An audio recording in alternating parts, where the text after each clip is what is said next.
विपतो संतुता शाश्वत तत्र तत्र जगद्गुरु भवतो दर्शनं यत्स्यात् अपुनर्भव दर्शनं भवतो दर्शनं यत्स्यात् अपुनर्भव दर्शनं।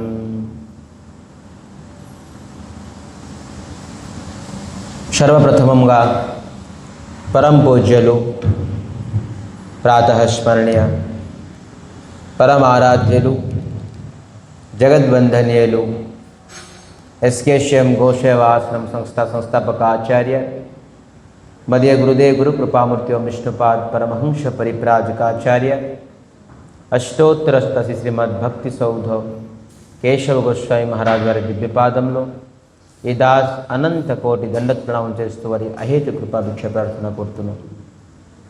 తదుపరి పరమ గురుదేవ త్రిలాభ విష్ణుపాద పరమహంస పరిప్రాజకాచార్య అష్టోత్తర శ్రీమద్ జగద్గురు భక్తి భయోపురి గోస్వామి మహారాజ్ వారి దివ్యపాదంలో ఈ దాస్ అనంత కోటి దండత్ ప్రణామం చేస్తూ వారి అహేతు కృపాభిక్ష ప్రార్థన కోరుతున్నాం। రూపాను గురువర్గులు ఆచార్యుల తాలూకు దివ్యపాదంలో దాస్ భూరి భూరి సాష్టంగా అనంత కోటి దండ ప్రణామం చేస్తూ వారి అహేతు కృపాభిక్ష ప్రార్థన కోరుతున్నాం। భగవత్ కథా పిపాసు మరియు గురు భ్రాతలందరికీ నా యథాయోగ్య మనస్సుమాని తొలుపరుస్తూ అఖిల గుణగణి నిధి కరుణాసాగర భక్త వత్సల కల్పతరు దయాసాగర శ్రీ హరి తాలూకా మహతి కృప ఈరోజు ఈ త్రిసంధ్యా సమయంలోని భగవత్ సన్నిధిలో మనందరికీ మానవ జన్మలోని సర్వోత్కృష్టమైన ఫలం సత్సంగం లభిస్తుంది। ఇది కేవలం హరి గురు వైష్ణవుల యొక్క మహతి మహతి మహతి కృప।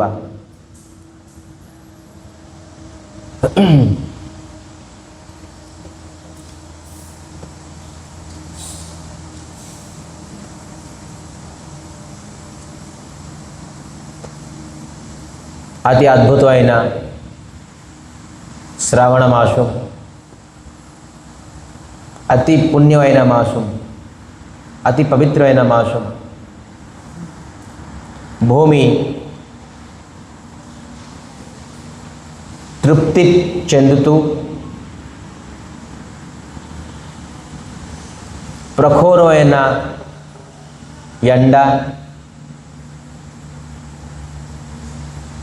వజ్రతాపంతో సహిస్తూ శ్రావణ మాసం ప్రారంభం నుంచి అద్భుతమైన వర్షాలతోని భూమి తృప్తి పొందుతుంది। మరి సస్యశ్యామలంగా అయి మనందరికీ పంట పండు కాయ పుష్పాలు అనేక రంగాలు తృప్తి పొందుతూ ఈ శ్రావణ మాసంలోని ఎవరు కించిత్ మాత్రం దైవకార్యం చేసిన కూడాను వాళ్ళు ఖచ్చితంగా జీవితంలోని సంతృప్తి పొందుతారు।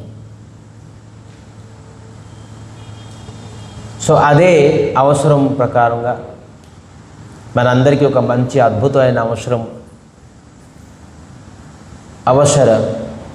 అవసర అంటే ఏంటి? ఒక మంచి అవకాశం। రేపు ఏకాదశి,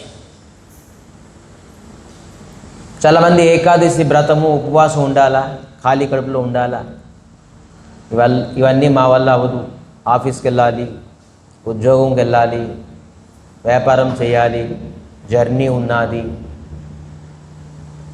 ఇవన్నీ మనం ఒక పక్కన పెడితే అసలు ఈ మహిమ ఏంటని తెలుసుకుంటే దాన్ని బట్టి మనం ఉద్యోగం కదా, మనం ఒకరోజు జ్వరం వచ్చిందంటే లేకపోతే ఇంట్లోనే ఏదైనా ఫంక్షన్ ఉన్నదనుకోండి, అప్పుడు అన్నీ ఉద్యోగాన్ని సద్యోగాన్ని వ్యాపారాన్ని అన్నీ మనం పక్కన పెడతాం। ఒకవేళ మన ఇంట్లోని భార్య పిల్లలకి బాగోలేదు, హాస్పిటల్ పని ఉన్నదంటే అవన్నీ ఖచ్చితంగా పక్కన పెడతాం అన్నీ। ఎందుకంటే ప్రయారిటీ ఏంటి? మన ఇంట్లో మనిషి ప్రయారిటీ ఎక్కువ ఇస్తాం। అప్పుడు వ్యాపారం లేదైతే లేనిది ఏమైంది? అలాగే ఎందుకంటే అత్యధిక బెనిఫిట్ అనేది మన ఇంట్లో మనిషి మన దగ్గర ఆరోగ్యంగా ఉంటే వ్యాపారం కన్నా అది తెలుసు కాబట్టి। అయితే ఈ ఆధ్యాత్మికంగా అయిన బెనిఫిట్ రేపు ఏకాదశి ఏంటి అని మహిమ తెలుసుకుంటే అప్పుడు మనం ఏమి తినాలి, సరే రోజు తిన్నాం కదా, ఈరోజు ఒకరోజు తినిపోయి ఉపవాసం అనుకోండి, వ్రతం అనుకోండి, ఏదైనా మనకి దానికి విలువ ఇవ్వగలం.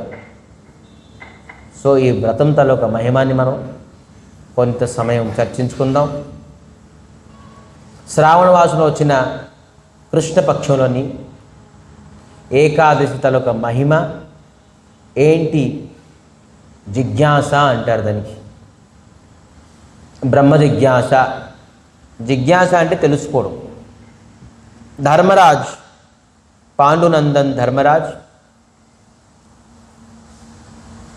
శ్రీకృష్ణ పరమాత్మ దగ్గరికి అతి వినమ్రముగాను శ్రావణ మాసంలో వచ్చిన కృష్ణపక్షులని ఏకాదశి తాలూకా పేరేంటి, మరి దాని తాలూకా మహిమ ఏంటి అని జిజ్ఞాస అంటే అడగడంతో శ్రీకృష్ణ పరమాత్మ చాలా ఆనందపడి రెఫరెన్స్ ఇస్తున్నారు. మళ్ళీ ఏంటి? హే ధర్మరాజ్, ఏదైతే నువ్వు ప్రశ్నించావో ఈ ప్రశ్న ఆల్రెడీ నారదుడు, వాళ్ళ తాలూకా తండ్రి ఎవరు? బ్రహ్మకి ఇదే ప్రశ్నించారు. ఇటువంటి ఇంత శ్రావణమైన పుణ్యమైన మాసంలోని ఈ ఏకాదశి మహిమ ఏంటి తెలుసుకుందామని నారదులు బ్రహ్మకి అడిగారు. బ్రహ్మ ఏ విధానంగా ఈ మహిమ చెప్తున్నారో అది విను అని శ్రీకృష్ణ పరమాత్మ ధర్మరాజుకి చెప్తున్నారు. ఇది ఎందుకు శ్రీకృష్ణ పరమాత్మ స్వయంగా చెప్పొచ్చుగా? అతనితో వేద రచయిత, వేదాలని అతనే ప్రకటన చేశారు, నేను చెప్తున్నాను విను అని. అతను రెఫరెన్స్ ఇచ్చారేంటి? నారదుడు ఈ ప్రశ్నించారు, బ్రహ్మ ఈ విధానంగా చెప్పారు అని ఎందుకు రెఫరెన్స్ ఇచ్చారంటే, మనం చూడండి చాలామంది జ్ఞానిలు వాళ్ళే స్వయంగా వేదాలని ప్రకటన చేసినట్టుగా చెప్పేస్తుంటారు. అని నీకు ఈ ప్రాబ్లం ఉన్నదా, నువ్వు ఆ ప్రకారంగా వెళ్ళు, అది చెయ్యు, ఈ మాల వేసి ఆ గుడికి వెళ్ళిపో, అక్కడ గుండె గీసుకో, అక్కడ నిమ్మకాయలు ఇచ్చేసి అక్కడ నూనె ఇచ్చేసి, వాళ్ళకి భేదం శాస్త్రం అని తెలిసిపోయినట్టు. ఏమి తెలియదు, నోటికి ఏదో వచ్చిందో లేకపోతే ఏదో ఒక అనుభూతి పొందేడు, ఏదో చెట్టు మీద కాకి ఉన్నది, మనం తప్పట్లు కొట్టాం, కాకి ఆ శబ్దానికి ఎగిరింది. అప్పుడు ఏమనుకుంటాం? నేను చప్పట్లు కొట్టడం వల్ల కాకి ఎగిరిందంటే ఎంతవరకు ధర్మం, ఎంతవరకు న్యాయం, ఎంతవరకు సత్యం? కాకి తలకు స్వభావం ఎప్పుడైనా ఎగురుతుంది. నువ్వు చప్పట్లు కొట్టడం వల్ల కాకి ఎగిరిందంటే దానికి ఏమంటావు? దానికి మూర్ఖత్వం అంటారు. ఏదో ఒకటి నువ్వు చేసావు, దానివల్ల నీకేదో లాభం వచ్చింది, ఇది చెయ్యండి ఖచ్చితంగా లాభం వస్తుందని. ఇది కాదు, ఇది మూర్ఖత్వం. ఈరోజు ఈ జగతంలోని సంసారంలోని మూర్ఖత్వంతో భక్తి నడుస్తుంది. సో మూర్ఖత్వంతో భక్తి చేయకూడదు, మూఢనమ్మకాలతో భక్తి చేయకూడదు. భక్తి శాస్త్రం ఏ విధంగా రాసి ఉన్నాదో, పురాణం ఏ విధంగా చెప్పున్నాదో ఆ విధంగా భక్తి చేయాలి.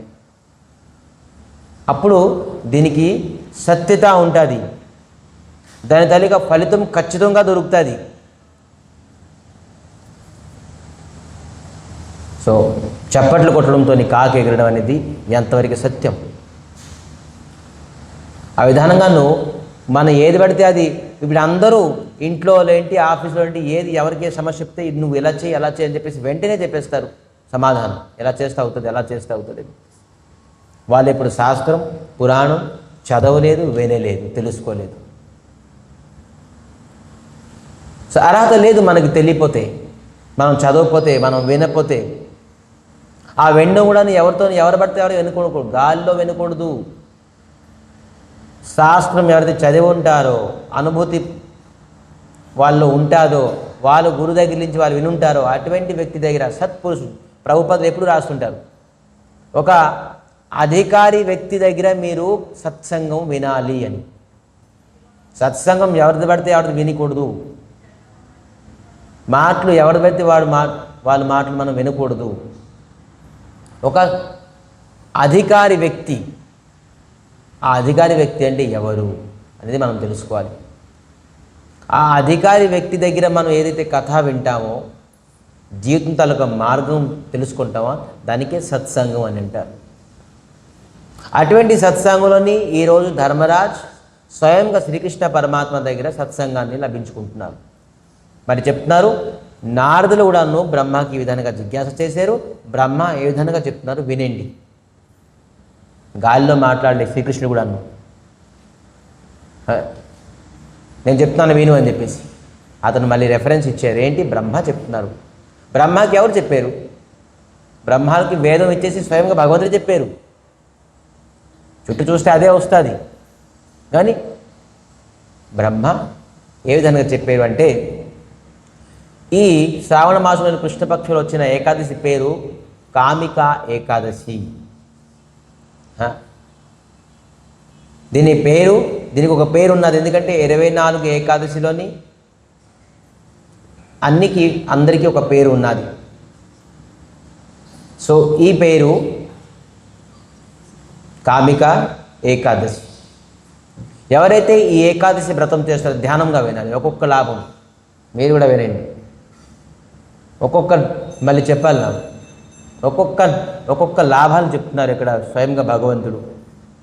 అద్భుతం. కేవలం ఈ ఏకాదశి వ్రతం తాలూక మహిమ శ్రవణం చేయడం మాత్రమే. ఇంకా వ్రతం చేయలేం మనం. వ్రత తాలూక మహిమ శ్రవణం చేస్తే వాజపేయ యజ్ఞం చేసే అంత ఫలితం వస్తుందట. కేవలం శ్రవణం మహిమ వింటే. వాజపేయ యజ్ఞం అనేది ఉన్నది. ఆ యజ్ఞం ఇప్పుడు ఈ రోజుల్లో చేయాలంటే కొన్ని లక్షల్లో ఖర్చు అవుతుంది. అటువంటి సత్వేద పురుషులు ఉండాలి, అటువంటి సత్వేద బ్రాహ్మణులు ఉండాలి, ఎంతో పెద్ద సంకల్పం ఉండాలి. కానీ ఈ ఏకాదశి, కామిక ఏకాదశి వ్రత మహిమ కేవలం వింటే వాజపేయ యజ్ఞం తలక ఫలితం వస్తుంది మనకి. మనం యజ్ఞం చేయడం అవసరం లేదు. పురోహితులు కాదు, ఏ సమిధులు కాదు, ఏ మంత్రాలు కాదు, ఏ తంత్రాలు కాదు. కేవలం కూర్చొని ఈ మహిమ వింటే అద్భుతం. మరి ఈ ఏకాదశి వ్రతం ఎవరైతే పాటిస్తారో, ఈ ఏకాదశి వ్రతం ఎవరైతే చేస్తారో, చిత్రగుప్తులకి సమర్థత లేదు మన తలొక పుణ్యము ఎంత అని రాయనని. చూడండి చెప్తున్నారు, స్వయంగా కృష్ణుడు చెప్తున్నారు. రాస్తారుగా మనకి డైలీ రొటీన్స్ చిత్రగుప్తులు. నువ్వు ఈరోజు ఏం పాపం చేసావు, ఈరోజు ఏం పుణ్యం చేసావు అని చెప్పేసి మొత్తం చిట్టా ఉంటుంది మనది. ప్రతి సెకండ్ ప్రతి మినిట్ వెళ్ళిపోతుంటుంది అక్కడ మెసేజ్ ఆన్లైన్లో. అక్కడ బ్రాడ్కాస్ట్ ఉన్నది, ఎక్కడి నుంచి అక్కడికి బోల్డ్ పైప్ లైన్స్ వెళ్ళి ఉన్నాయి. ఇక్కడ టైప్ చేయడం అన్నీ చేసుకొని మెసేజ్ ఇస్తారు. టైపింగ్ కాదు, మొత్తం అన్ని ఇమేజెస్లో వెళ్ళిపోతుంటాయి, కెమెరాలో వెళ్ళిపోతుంటాయి. హెచ్డి కెమెరాస్ అన్నీ ఉన్నాయి, హైజెనిక్ కెమెరాస్ అన్నీ. సో చిత్రగుప్తులకి సమర్థత లేదు. ఈ వ్యక్తి ఏకాదశి ఈరోజు చేశారు, అతని తలక పుణ్యం నేను ఏ విధానంగా రాయలేరు, సమర్థత లేదు. అటువంటి ఏకాదశి తలక మహిమ స్వయంగా శ్రీకృష్ణ పరమాత్మ చెప్తున్నారు. మరి గంగా, గోదావరి, కాశీ, నైమిషారణ్యం, పుష్కరం దర్శనం చేస్తే, మరి స్నానం చేస్తే ఏదైతే ఫలితం వస్తుందో ఆ ఫలితాన్ని 1,000,000 గుణాలు అత్యధికంగా ఫలితం ఈ ఏకాదశి వ్రతం వస్తుంది. చూడండి, పుష్కరం ఏంటి? మహాపుష్కరం, కుంభం ఇవన్నీ 12 సంవత్సరాలు ఒకసారి అవుతుంది. స్నానం చేయడానికి లక్షల మంది నదిలో వెళ్తారు. ఎక్కడెక్కడ అవుతుంటుంది. ఇప్పుడు లాస్ట్ టైం బృందావనంలో అయ్యింది, యమునాలో అయ్యింది. పుష్కరాన్ని గంగా, యమున, సరస్వతి, గోదావరి, నైమిషారణ్యం ఇటువంటి పుష్కరణం అవుతే ఆ పుష్కరం 12 సంవత్సరాలకు వస్తుంది. ఆ పుష్కరాన్ని స్నానం చేస్తే మనకి ఎంతైతే ఫలితం వస్తుందో 1,000,000 గుణాలు అత్యధికంగా ఫలితం కేవలం ఈ ఏకాదశి వ్రతం చేయడం వల్ల వస్తుంది, లభిస్తుందట. మహాన్ 1,000,000 అంటే దాని అర్థం ఏంటి? 1,000,000 పుష్కరాలతోనే మీరు స్నానం చేస్తే లాభం ఎంత వచ్చిందో అంత వస్తుందని, అంతే కదా. 1,000,000 గుణం అత్యధికం. ఒక పుష్కరం 12 సంవత్సరాలకు వస్తుంది అంటే 12,000,000 పుష్కరాలు స్నానం చేసే ఫలితం మీకు కేవలం ఈ ఏకాదశి వ్రతం చేయడం వల్ల వస్తుంది. కాల్కులేషన్ చేస్తే జీవితం అంతా ఎన్ని జన్మలు మనం పొందాలి? 12,000,000 పుష్కరాలని స్నానం చేసే అంత మనకి ఉన్నదలా. ఒక వ్యక్తి మహా అయితే 60 సంవత్సరాలు బతుకుతారు. 12 సంవత్సరాలు ఒకసారి పుష్కరాలు స్నానం చేస్తే మహా అయితే 5 సార్లు స్నానం చేయగలరు, ఒకవేళ వెళితే అతనికి ఆ పుణ్యం ఉంటే. చాలామందితో 12 సంవత్సరాలు క్రాస్ అయిపోయింది, 20 సంవత్సరాలు అయిపోయింది, 30 సంవత్సరాలు అయిపోయింది, 40 సంవత్సరాలు అయింది, ఇంకొకసారి చూస్తే ఒకసారి 2 సార్లు చూడగలరు పుష్కరాలు లైఫ్లో. కానీ ఏకాదశి, రేపు వచ్చిన ఏకాదశి వ్రతం చేయడం వల్ల కోటి పుష్కరాలు స్నానం చేసే ఫలితం అతను లభించగలడు. ఎన్ని జన్మల తాలూకు అతనికి పుణ్యం కేవలం రేపు వచ్చి ఏకాదశిలోని లభిస్తుంది. సో మరి చెప్తున్నారు, సమగ్ర భూమి, ఈ జగత్తులోని భూమి వనంతో సహా సముద్రంతో సహా దానం చేస్తే మీకు ఎంత లాభం వస్తుందో రేపు వచ్చిన ఏకాదశి ఎవరైతే వ్రతం చేస్తారో వాళ్ళకి అంత లాభం వస్తుంది. మనం ఇప్పుడు గోశాలకి అడుగుతున్నాం, ఒక అడుగు భూమి అడిగి, ఒక అడుగు భూమి 300 రూపాయలు, ఒక అడుగు భూమి ఏంటి గోవులకి అని. కానీ రేపు ఎవరైతే ఏకాదశి సమగ్ర భూమండలం, సమగ్ర భూమి అంటే ఏంటి? మొత్తం విశ్వం, సమగ్ర భూమిలోని ఎన్ని ఎకరాలు, ఎన్ని కోట్ల ఎకరాలు, దాంతోపాటు ఏమంటున్నారు వనం. భూమి అంటే అనుకుంటే చాలామంది పొలం పంట వేసిన భూమి అనుకుంటారు. వనం కూడా అన్నారు. వనంతో పాటు ఏంటి? ఈ భూమండలంలో సముద్రం కూడా ఉన్నది, నదులు ఉన్నది. ఇవన్నీ కూడా దానం తల ఒక ఫలితం ముందుకు వస్తుందట కేవలం రేపు చేసిన ఏకాదశి. మన జీవితంలో అంత భూమి సంపాదించగలవా? అంత సంపాదించే అంత ఉదార స్వభావం, మన దానం ఇచ్చే స్వభావం మనకు ఉన్నది. కానీ రేపు ఏకాదశిలోని ఎవరైతే నిష్ఠతో నియమంతో చేస్తే సమగ్ర భూమండలని దానం చేసే అంత లాభాన్ని కలుగుతుంది. మరి ఒక ఉత్తమమైన ఉన్నతమైన భారతీయ దేశీ గోమాత దుగ్ధ అంటే ఏంటి? క్షీరం ఇచ్చే పాలు ఇచ్చే ఆవుతో దూడని ఆవుని దానం ఇచ్చే ఫలితం. గోదానం అనేది ఇంకా నేను చెప్పకూడదు ఏంటనేది. గోదానాన్ని మహిమాని చెప్పడానికి మనకి 1 గంట సేపు పడుతుంది. గోదాన మహిమ ఎవరైతే సద్బ్రాహ్మణుల్ని గోశాలని ఒక దేశీయ గోవు దాన్ని దూడతో పాటు దానం చేస్తారో వాళ్ళకి అనేక లాభాలు. రేపు ఎవరైతే ఏకాదశి వ్రతం చేస్తారో వాళ్ళు దూడతో పాటు గోమాత, పాలు ఇచ్చే గోమాతని దానం చేసే అంత ఫలితం వస్తుంది. మరి దేవతలు, గంధర్వులు, కిన్నరులు, నాగులు వీళ్ళందరూ కూడాను ఎవరైతే ఏకాదశి వ్రతం చేస్తారో ఆ జీవులకి సకల సౌభాగ్యాలని ఐశ్వర్యాన్ని ఇచ్చి వాళ్ళు కూడా సన్మానం ఇస్తారట. అరే ఈ భూమిలో పుట్టేడతను ఎంత భాగ్యవంతుడు, రేపు ఏకాదశి చేస్తున్నాడు. దేవతలందరూ అనుకుంటారంటే ఈ జీవుడు ఎంత భాగ్యవంతుడు, ఏకాదశి వ్రతం చేస్తాడు. ఏకాదశి అనేది వ్రతం సాధారణమైన వ్రతం కాదు. ఇది వేదంలోని పురాణం రాసినది. అన్నిటికంటే ఈ సోమవారం వ్రతం అని చెప్తుంటారు, శనివారం వ్రతం చెప్పి ఈ శాస్త్రంలో అక్కడ రాయలేదు, మనం పెట్టుకున్నాం. సోమవారం మహాదేవుడికి ఇష్టం, అందుకే ఈరోజు వ్రతం చేద్దామని మనం పెట్టుకున్నాం. కానీ ఏకాదశి మనం పెట్టేది కాదు, ఇది వేద పురాణ శాస్త్రంలో ఉన్నది. ఈ ఏకాదశి వ్రతం చేసే వాళ్ళకి దేవతలు కూడాను సన్మానం ఇస్తారు. అరే భాగ్యవాన్ జీవుడు. ఎందుకు ఏకాదశికి సన్మానం ఇస్తారు? ఏకాదశి చేసిన వ్యక్తి సన్మానం ఇస్తారండి. ఎందుకంటే శ్రీహరి ఆ జీవుడి పైన అతి ప్రీతి అయిపోతారు, అతి ప్రసన్నం అయిపోతారు. శ్రీకృష్ణ పరమాత్మ శ్రీమన్నారాయణుడు ఏ జీవుడి పైన ప్రసన్నం అవుతారో సకల దేవతలు కూడాను ఆ జీవుడి పైన ప్రసన్నం అవుతారు. సో అందుకే ఏకాదశి తలక మహిమ అద్భుతమైనది. కేవలం దేవతలే కాదు, గంధర్వులు, కిన్నరులు, నాగలు ఎంతమంది ఉన్నారో వాళ్ళందరూ కూడాను ఆ జీవుడి పైన ప్రసన్నం అయిపోతారు. సో రేపు ఎవరైతే ఈ కామిక ఏకాదశి వ్రతం చేస్తారో మరి ఈ పూర్ణమైన పాపము ఈ ప్రపంచంలో ఉన్నది. ఎక్కడ పాపం లేదు. ప్రతి అడుగు తీస్తే పాపమే. ఇదంతా పాపము తలొక సంసారం, పాపం తలొక జగతము. ఈ పాప జగతం నుంచి ఉద్ధరించబడాలంటే మనకి ఒకటే మార్గం ఏంటి? ఏకాదశి. ఎవరైతే ఏకాదశి వ్రతం చేస్తారో వాళ్ళు ఖచ్చితంగాను చివరికి దుర్దశ అని ఉన్నది. దుర్దశ అంటే తెలుసండి? దుర్దశ అంటే ఏంటి? వాడి దశ చాలా హీనంగా అయిపోతుంది, దాన్ని బట్టి దుర్దశ అన్నారు.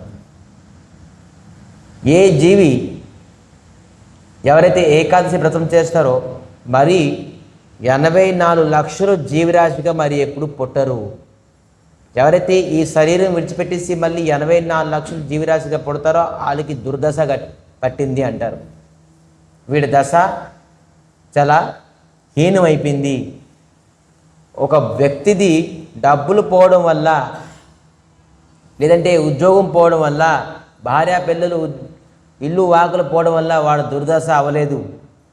వాడు మళ్ళీ సంపాదించగలడు అన్ని ప్రయత్నిస్తే. కానీ ఒక వ్యక్తి మనిషి శరీరం పోయిందంటే వాస్తవం వాడికి దుర్దశ.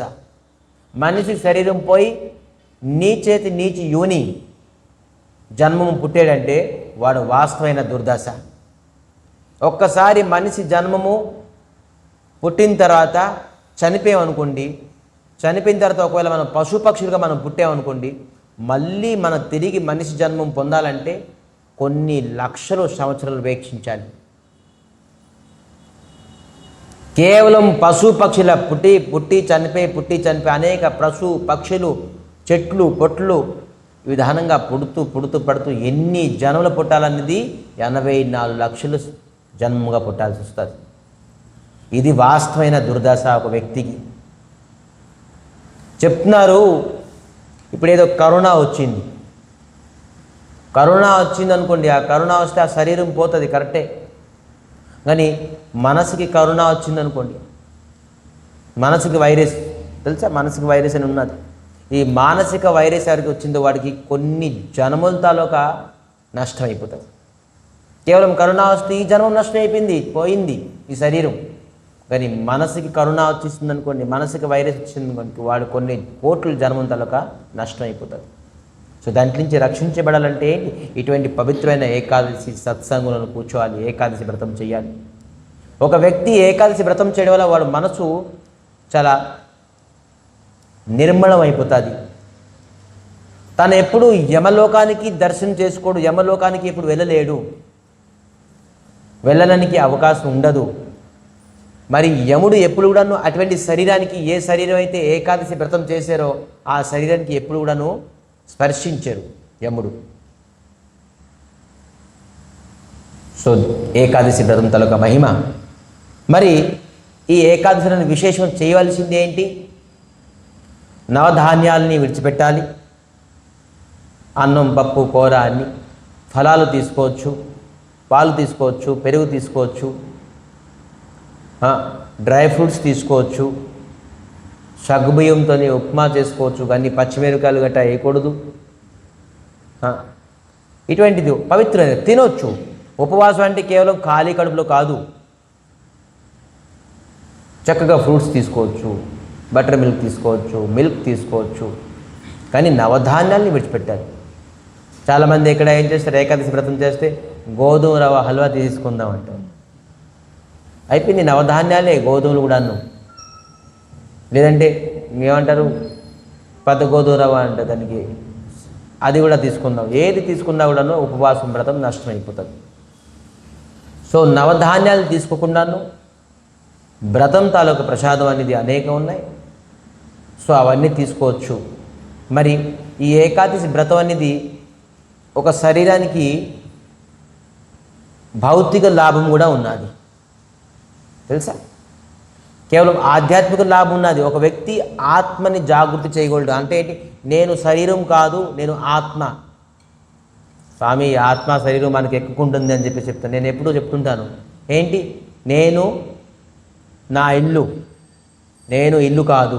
నేను నా కారు, నేను కారు కాదు. నేను నా పెన్, నేను పెన్ కాదు. నేను నా శరీరము, నేను శరీరము కాదు. చాలా ఈజీగా అండర్స్టాండ్ చేసుకోవాలి. నా శరీరం అంటున్నాం మనం, కానీ నేను శరీరం కాదు. నా కారు, నేను కారు కాదు. నా ఇల్లు, నేను ఇల్లు కాదు. అలాగే నా శరీరము, కానీ నేను శరీరం కాదు. అయితే నువ్వెవరివి? అప్పుడు చెప్పినానికి అప్పుడు ఆన్సర్ వస్తుంది. నువ్వు ఎవరివి? Who am I? అది తెలుసుకోవడానికి ఈ సత్సంగం. హూ ఎంఐ అని తెలుసుకోవడానికి ఎవరైతే ఏకాదశి వ్రతం చేస్తారో వాళ్ళకి ఆధ్యాత్మిక జ్ఞానము లభించడానికి ఎంతో సాయం చేస్తుందట ఈ వ్రతం.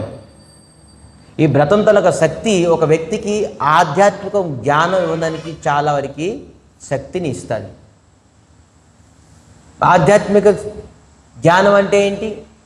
శాస్త్రాలు పురాణాలు చదివేసి వేదాలని బైహార్ట్ అంటే కంఠోపాతం చేయడం, ఘనాపాఠులు, అది కాదు జ్ఞానం. ఆధ్యాత్మిక జ్ఞానం ఏంటి? అసలు నేను ఎవరిని తెలుసుకోవడానికి ఆధ్యాత్మిక జ్ఞానం. నేను పరమాత్మ ఎవరు, భగవంతుడు ఎవరు. ఎప్పుడైతే శ్రీహరి శ్రీకృష్ణ పరమాత్మ గురించి తెలుసుకోలేదో అప్పటివరకు అతనికి ఏ ప్రకారంగా ఆధ్యాత్మిక జ్ఞానం లేదు.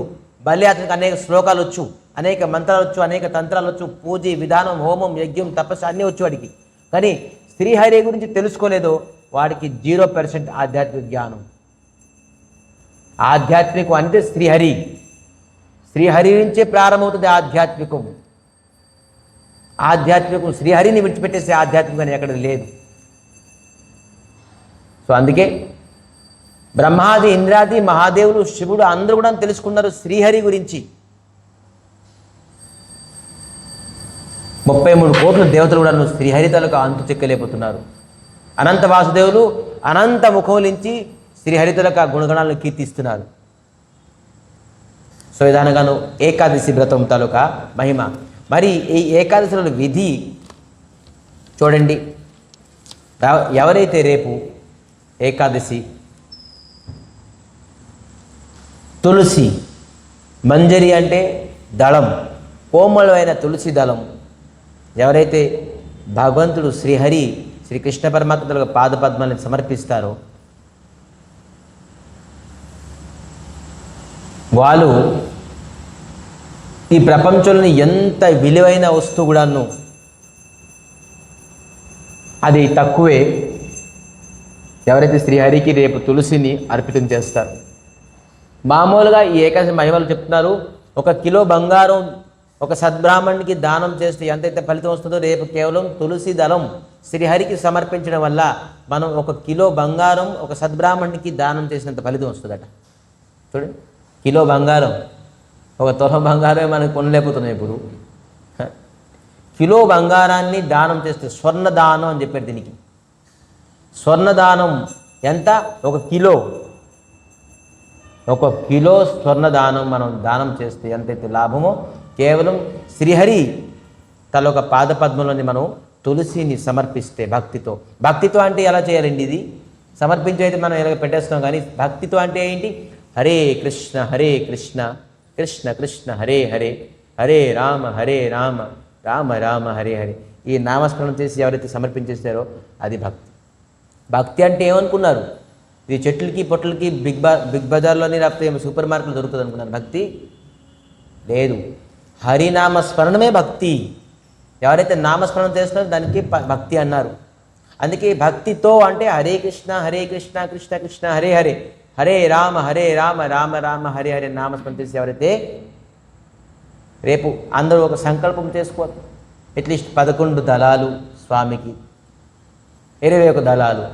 ఎవరైతే ఈ వీడియో చూసారో, ఎవరైతే ఇంట్లో ఉన్నారో, ఈ వీడియో చూస్తున్నారో, తెలుసుకుంటున్నారో, ఈ కథ విన్నారో, అట్లీస్ట్ 21 దళాలు. ఎంత ఇంట్లో మన పెరట్లో ఉంటుంది తులసి, పవిత్రంగా కోమలమైన దళం, ముదిరిపింది కాదు,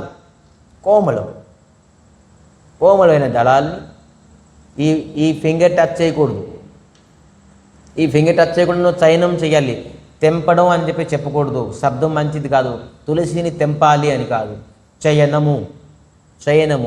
తులసిని చయనం చేసేసి చక్కగా పవిత్రంగా కడిగి ఒక్కొక్క మంత్రం హరే కృష్ణ కృష్ణ కృష్ణ హరే హరే, హరే రామ్ రామ్ రామ్ హరే హరే ఒకసారి తులసి సమర్పించండి. ఇంకోసారి హరే కృష్ణ కృష్ణ. ఎవరికి ఎంత సమర్థత ఉన్నదో 11, 21, 31, 41. అద్భుతం.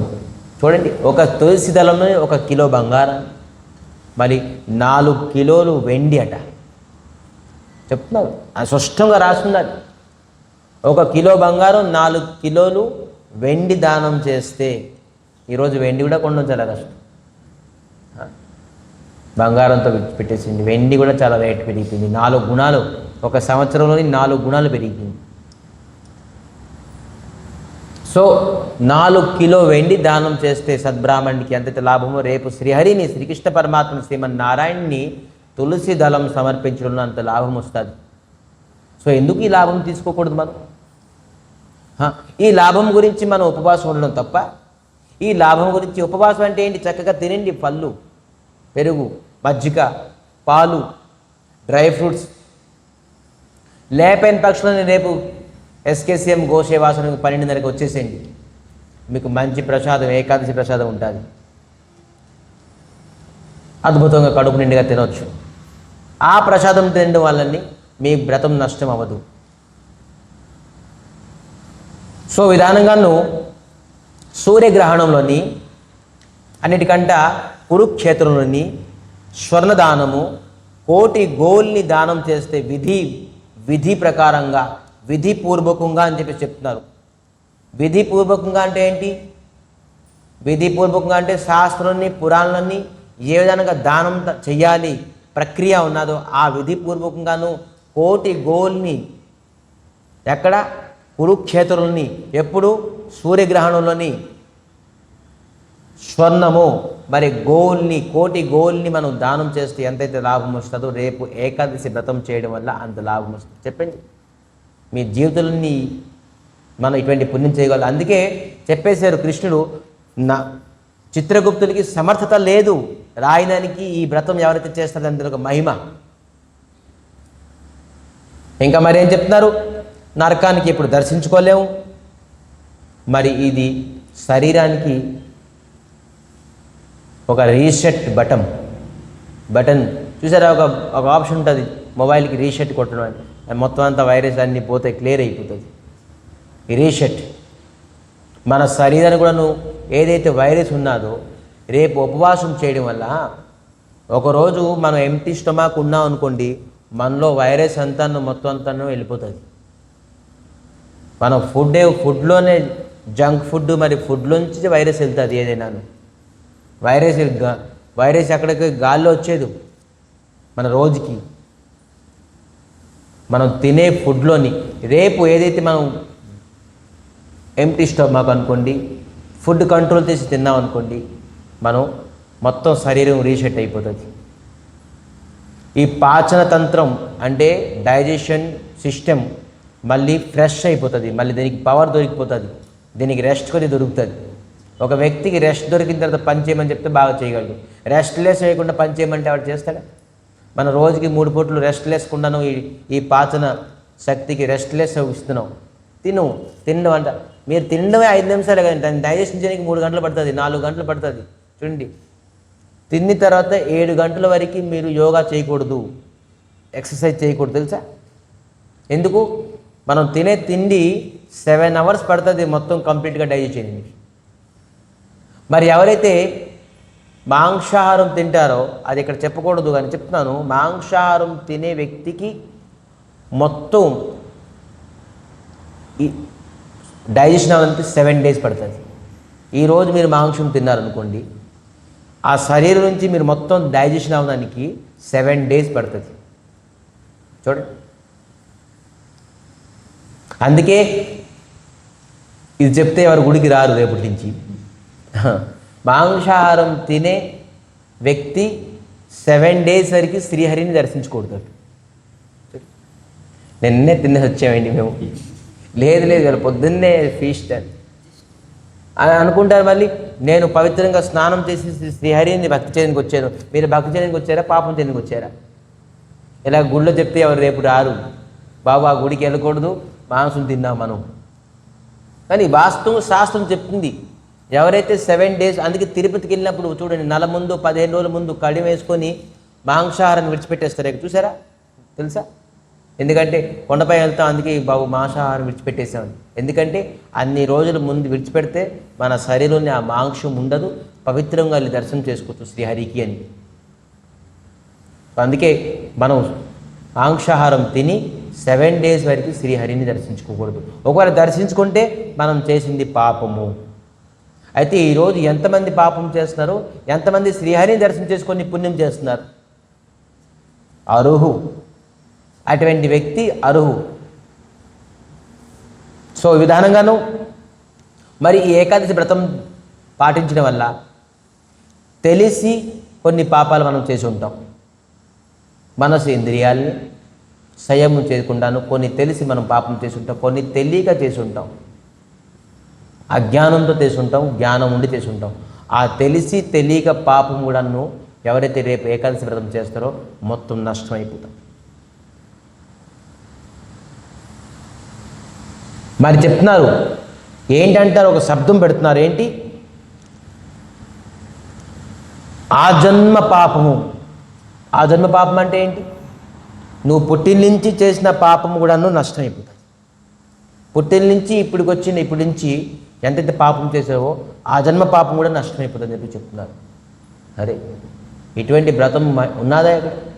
జగత్తులోని ఇటువంటి వ్రతం ఉన్నదా? దీనికి అందుకే ఏకాదశికి వ్రతరాజ్ అని చెప్పేసి చెప్పారు. వ్రతరాజ్ అంటే ఏంటి? అన్ని వ్రతాల్లోని ఇది రాజు.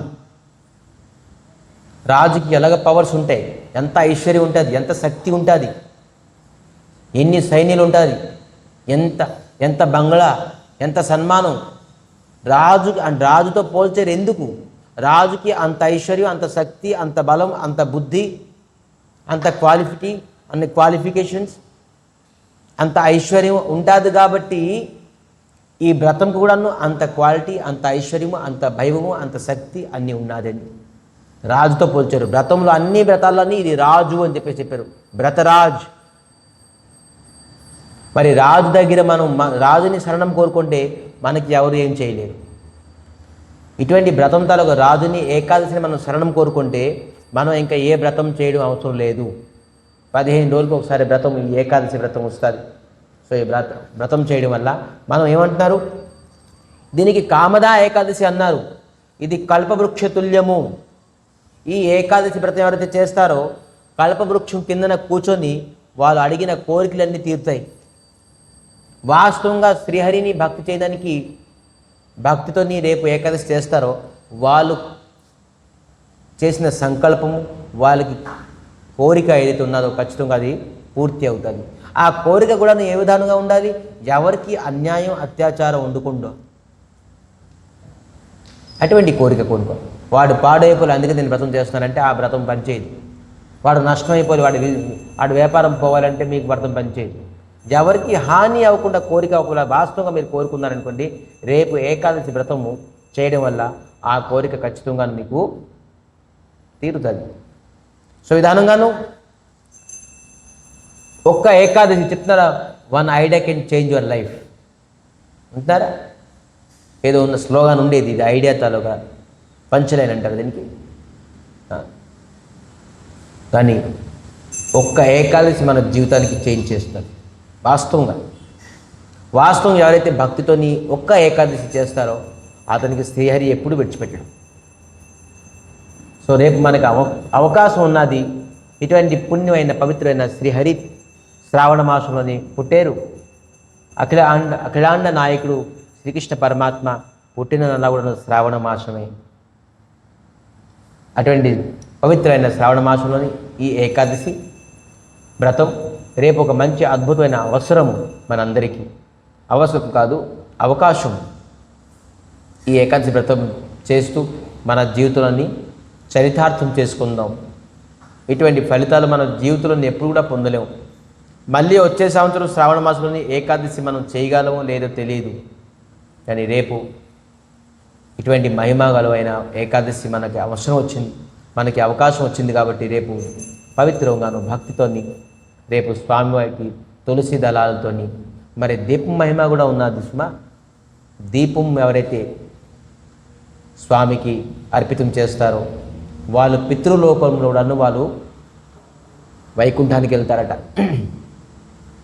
పితృపురుషుల గురించి కూడాను వాళ్ళ తండ్రి ఏ అధోగతిలో ఉన్నారో, లేకపోతే ఏ తరొక జీవితంలో ఉన్నారో, ఏ యొక్క పాప యోనిలో ఉన్నారో వాళ్ళు కూడాను సద్గతిని పొందుతారు. రేపు పితృపురుషులు కూడా శాంతి పొందుతారు ఎవరైతే ఏకాదశి చేస్తారో. సో అందుకే అద్భుతమైన అవకాశం. మీరు ఏకాదశి వ్రతం చేయకుండాను కోటి వ్రతాలు చేసినా కూడాను మీ వ్రతాలు అన్ని నష్టం. ఎందుకంటే ఏకాదశి వ్రతం ఎవరైతే నవధాన్యాలు తింటారో వారు జీవితంలోని అన్ని పాపాలు చేసినట్టు. A to Z అంటున్నారు. అన్ని పాపాలు ఒక వ్యక్తి పాపం చేయిపో ఉంటాడు వ్యక్తి, కానీ ఏకాదశి నవధాన్యాలు అన్నం తింటే పాపం. అన్నానికి పరబ్రహ్మ స్వరూపం అని చెప్పేసి చెప్పారు, అన్నంకి భగవంతుడి స్వరూపం అని చెప్పేసి చెప్పారు. కానీ అదే అన్నం రేపు తింటే పాపంతో సమానం. ఎందుకంటే ఇది స్వయంగాను ఏకాదశికి స్వయంగా భగవంతుడు వరం ఇచ్చున్నారు. సో ఎవరైతే ఏకాదశి వ్రతాన్ని చేసి ఏకాదశి పైన నమ్మకం ఉంటూ శ్రీహరిని భక్తి చేస్తారో వాళ్ళు సద్గతిని పొందుతారు, వాళ్ళు పితృపురుషులు సద్గతి పొందుతారు.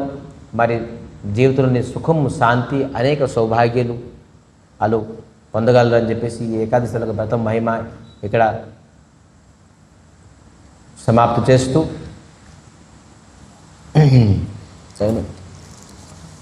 రేపు మనం ఉత్తరాఖండ్లో దశరథ్ మహారాజ్ తర్వాత శ్రీరామచంద్రమూర్తి అయోధ్యాపతి పట్టాభిషేకం అయింది. అందరూ తెలుసు రామరాజ్యం రామరాజ్యం రామరాజ్యం కావాలి, రామరాజ్యం కావాలి. రామరాజ్యంతో రాముడు రాజు అయిన తర్వాత ఆ రాజ్యంలోని ఏ పరివర్తన అయ్యింది. పరివర్తన అంటే ఏంటి తెలుసా? చేంజెస్,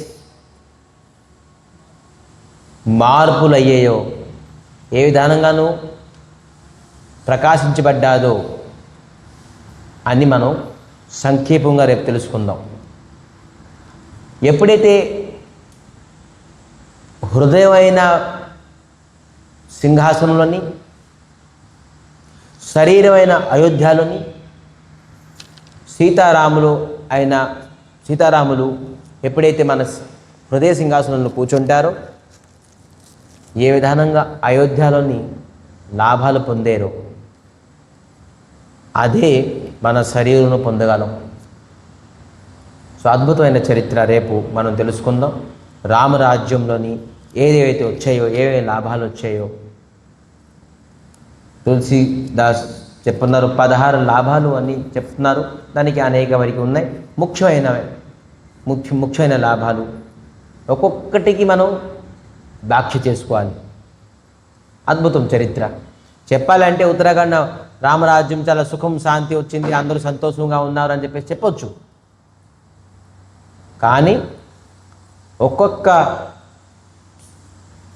లాభాన్ని రామాయణాన్ని అతి అద్భుతంగా దివ్యంగాను చర్చించున్నారు. సో మనకి కూడా అవకాశం ఉంది కాబట్టి రేపు మనం రామరాజ్య తాలూకా లాభాన్ని అయోధ్య వాసులు ఎలాగ పొందారో మనం తెలుసుకుందాం. ఇక్కడ ఈ కథకి విరామం చేస్తూ వంచాకల్పతరుభ్యశ్చ కృపా సింధుభ్యేవ చ పతితానం పావనేభ్యో వైష్ణవేభ్యో నమో నమః.